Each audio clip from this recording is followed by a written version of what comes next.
ابھی میں اولیاء اللہ کی شان بیان کرنے لگا ہوں، آگے بڑھوں گا، لیکن ایک بات ہے، علم ہونا، علم تو علم کی برکتیں بہت ہیں۔ جو مسئلہ علم نہ ہونے کی وجہ سے ہمالیہ پہاڑ کی طرح لگتا ہے، جب وہ علم ہوتا ہے تو وہ آپ کو پھول کی پنکھڑی کی طرح بہت آسان سا لگنے لگتا ہے۔ علم اگر ہو، لوگ کہتے ہیں جیومیٹری بڑا مشکل ہے، تو اس کے لیے مشکل ہے جس کو جیومیٹری آتی تھی، اور جس کو آتی ہوتے کہتے ہیں سب سے پیارا سبجیکٹ جیومیٹری ہے۔ کچھ لوگ کہتے ہیں کہ یار ہسٹری بڑا مشکل عنوان ہے، لیکن جو ماہر ہوتا ہے وہ کہتا ہے وہ تو بہت بڑا دلچسپ عنوان ہے۔ تو جو جس کو آتا ہے اس کے لیے آسان ہوتا ہے۔ علم سیکھو، سب سیکھا، ذرا علم دین بھی سیکھو۔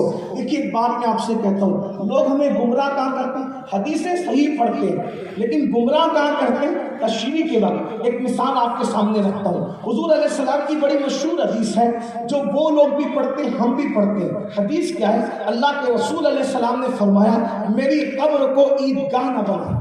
اس حدیث کو ہم بھی مانتے ہیں، یار لوگ بھی مانتے ہیں، کیا میری قبر کو عیدگاہ مت بنانا، عیدگاہ مت بنانا میری قبر۔ یہ تو بات سچی ہے، حضور نے فرمایا۔ اب اس پر آپ دیکھیے، ایک صاحب کہنے لگے دیکھو دیکھو دیکھو، حضور نے کہا نا میری قبر کو عیدگاہ مت بنانا، مطلب کیا؟ بولے جیسے عیدگاہ میں بھیڑ کرتے ہو، میلہ لگاتے ہو اور جا کر کے سب اکٹھا جمع ہوتے ہو، بھیڑ لگاتے ہو، ہزاروں لاکھوں میں جمع ہوتے ہو، حضور کی مزار پہ ایسے بھیڑ نہیں لگانا، حضور نے منع فرمایا۔ تو تم لوگ رسول اللہ کی بات نہیں مانتے ہو، ظالمو، حضور نے منع کیا بھیڑ لگانے سے۔ دیکھو حضور نے تو بس اتنا ہی کہا تھا کہ میری قبر کو عیدگاہ، بات میری سمجھ میں آتی ہے؟ حضور نے کہا کہ عیدگاہ مت بنانا، لیکن یار ترجمہ کیا کر رہا ہے کہ دیکھو حضور نے بھیڑ لگانے سے منع کیا۔ اگر یہ بات تھی تو پھر اس کا کیا ہوگا؟ من زار قبری وجبت لہ شفاعت۔ اگر یہ بات تھی تو اس کا کیا ہوگا کہ اگر تم سے ہو سکے تو مدینے میں مرو، جو مدینے میں مرے گا میں اس کی شفاعت کروں گا۔ اس کا کیا ہوگا کہ جس نے بعد وصال میرے مزار پہ حاضری دی، ایسا ہی ہے کہ گویا کہ عالم ظاہری میں جب میں ظاہری حیات میں تھا اس وقت اس نے میری زیارت کی، حاضری دی۔ تو دوسری حدیثوں کا قتل ہو رہا ہے یہ منمانی ترجمے سے، تشریح سے، تو کافر کیا مطلب؟ لیکن جب کوئی بریلی کے تاجدار کا غلام اس حدیث پہ پہنچتا ہے، غوث و خواجہ کا غلام اس حدیث پہ پہنچتا ہے، تو وہ کہتے ہیں بات تو سچی ہے، بات ہے کیا؟ آقا نے فرمایا میری قبر کو عیدگاہ نہ بنانا، مطلب کیا؟ کوئی کتنا بھی نیک ہو، تہجد گزار ہو، عالم ہو، قاری ہو، مفتی ہو، میں خود ایک عیدگاہ کا امام ہوں، لیکن جس عیدگاہ پہ میں نماز پڑھانے جاتا ہوں تو میں بھی اس میں تیسری بار کبھی میرا جانا نہیں ہوتا سال میں، کیونکہ عیدگاہ پر لوگ کتنی بار جاتے ہیں؟ بولو کتنی بار جاتے ہیں؟ کتنی بار جاتے ہیں؟ امام بھی بیچارہ کتنی بار جاتا ہے سال میں؟ 2 ہی بار جاتا ہے، کوئی تیسری بار کوئی جاتا ہے؟ بولے جاتا ہے نہیں۔ آقا کیا فرما رہے؟ میری قبر کو عیدگاہ مت بنانا، جیسے عیدگاہ میں سال میں 2 بار عید اور بقرعید پہ جاتے ہو، ایسے 2 بار مت آنا، جب موقع ملا کرے تب آ جایا کرنا، کیونکہ من زار قبری وجبت لہ شفاعت۔ سبحان اللہ سبحان اللہ، بہت خوب غور فرمائے۔ اور یہ قبر میں بھیڑ لگانے کے لیے لگا، میں نے کہا یہ تشریح تو آپ کی ہے جناب، ورنہ حضور علیہ السلام تو بلا رہے ہیں اور میرے امام پھر اس کو کیوں بیان کرتے ہیں؟ کون بلا رہا ہے؟ حضور بلا رہے ہیں، اور حضور ہی صرف نہیں بلا رہے، اللہ بھیج رہا ہے۔ وَلَوْ أَنَّهُمْ إِذْ ظَلَمُوا أَنفُسَهُمْ جَاءُوكَ، اگر تم اپنی جانوں پہ ظلم کرو تو میرے محبوب کی بارگاہ میں پہنچ جایا کرو۔ اور پھر میرے امام اس کو یوں بیان کرتے ہیں، مجرم بلائے آئے ہیں، جاؤک ہے گواہ، پھر رد ہو کر یہ شان کریموں کے در کی ہے، اور ان کی شان یہ ہے کہ مانگیں گے مانگے جائیں گے، منہ مانگی پائیں گے، سرکار میں نہ راہ نہ حاجت اگر کی ہے، منتا کا ہاتھ اٹھتے ہی داتا کی دیر تھی، تیری قبول عرض میں بس ہاتھ بھرتی ہے۔ نعرہ نبوہ، آنکھیں بند ہے، پھیلی ہے چولیاں، کتنے مزے کی بھیک تیرے پاک در کی ہے، اور مومن ہوں، مومن مومنوں پہ رؤوف الرحیم ہو، سائل ہو سائلوں کو خوشی لانا در کی۔ سبحان اللہ سبحان اللہ۔ اندازہ فرمائے تو اللہ کا ولی میدان محشر میں کام آئے گا کون کہہ رہے؟ قرآن کہہ رہے۔ اللہ کے رسول علیہ السلام فرماتے ہیں کہ اللہ پاک ارشاد، حدیث پاک کا مفہوم ہے، ارشاد فرمائے گا تم جنت میں جاؤ، سب لوگ جائیں گے، ولی لوگ کہیں گے مولا ہمارے ماننے والوں کا کیا، ہم سے محبت کرنے والوں کا کیا؟ اللہ فرمائے گا جو جو تم سے دنیا میں پیار کرتا تھا ان کا ہاتھ پکڑو اور ان کو بھی اپنے ساتھ جنت میں لے جاؤ۔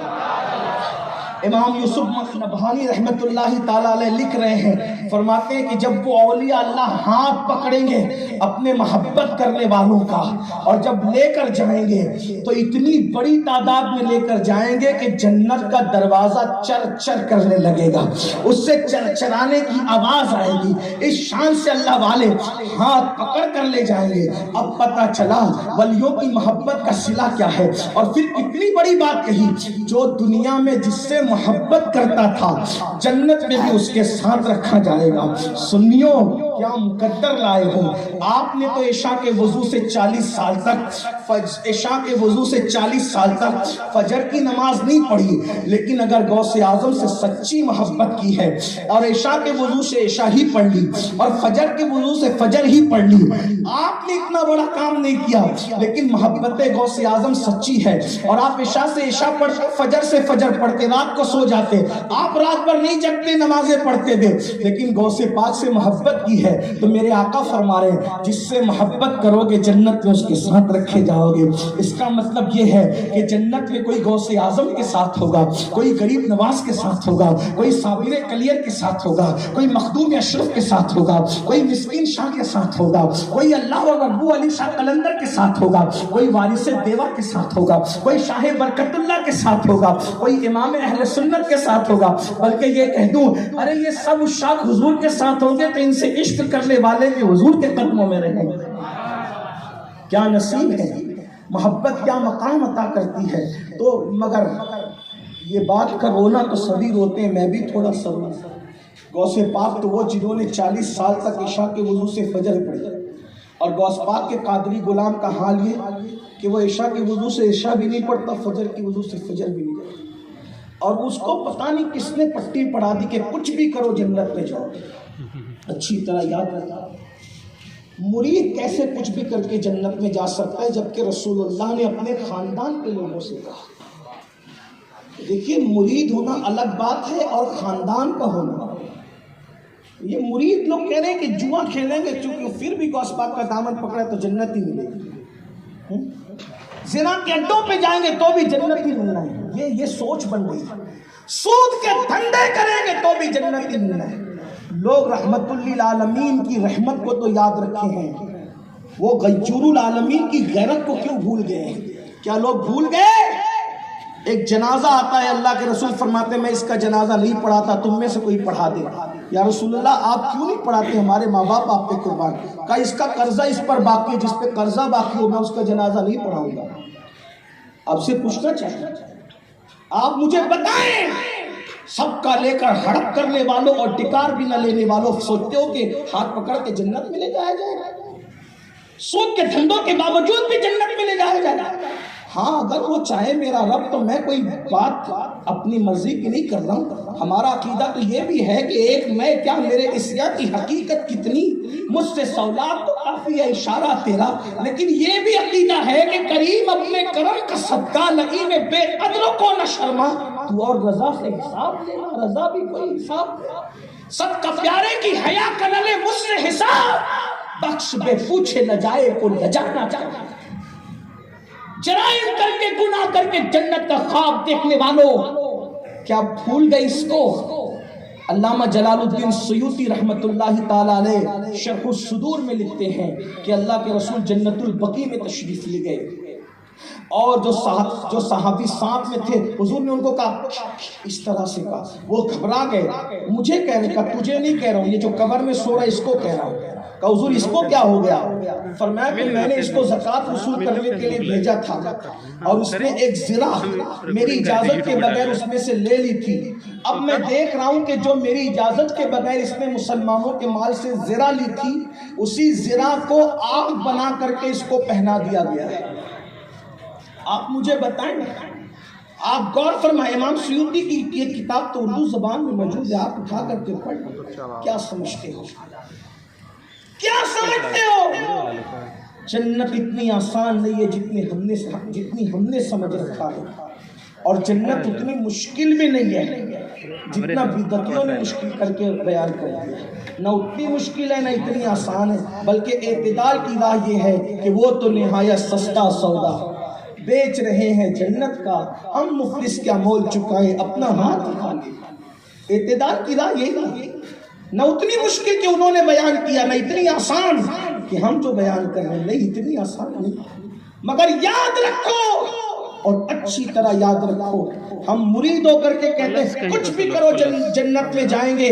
اللہ کے رسول نے اپنے خاندان کے لوگوں سے فرمایا، اور خاندان میں بھی ان سے فرمایا جو حضور علیہ السلام کے ظاہری زمانے میں حضور کا رخ انور دیکھتے تھے، حضور کے پیچھے نمازیں پڑھتے تھے، اللہ اکبر، اللہ کے رسول علیہ السلام کے ساتھ اٹھتے بیٹھتے تھے، فرمایا اے بنو ہاشم عمل کرنا، عمل ارشاد فرمایا میرے آقا علیہ السلام نے اپنے خاندان کے لوگوں سے عمل کرنا، عمل فرمایا ایسا نہ ہو کہ لوگ عمل لے کر آئیں اور تم صرف نسب لے کر آؤ۔ پھر فرمایا جس کو عمل پیچھے کرے گا اس کو نسب آگے نہیں کر سکتا۔ اللہ اکبر، یہ میرے آقا علیہ السلام نے فرمایا ایسا نہ ہو کہ لوگ عمل لائے اور تم صرف نسب لاؤ۔ یہ فرمایا اپنے خاندان کے لوگوں سے، اور خاندان کے لوگوں نے پھر اس پر عمل اتنا کیا کہ ہر زمانے میں سب سے زیادہ بعمل اگر کسی کا خاندان نظر آیا ہے تو رسول اللہ کا خاندان نظر آیا۔ آپ دیکھ لو، پھر اس کے بعد آپ دیکھ سکتے ہیں پوری رات تک اگر ایک سجدے میں پوری رات گزارنے والی کوئی خاتون کسی کے گھر میں نظر آتی ہے تو وہ کسی اور کے گھر میں نہیں، پھر وہ رسول اللہ کے گھر میں سیدہ فاطمہ الزہرا کی شکل میں نظر آتی ہے کہ ایک ایک سجدے میں پوری رات گزار دیتی تھی۔ اور پھر فجر سے لے کر ظہر تک مصلی پر کھڑے ہو کر کے رونے والی کوئی خاتون اگر کہیں نظر آتی تھی تو وہ حضور کے گھر میں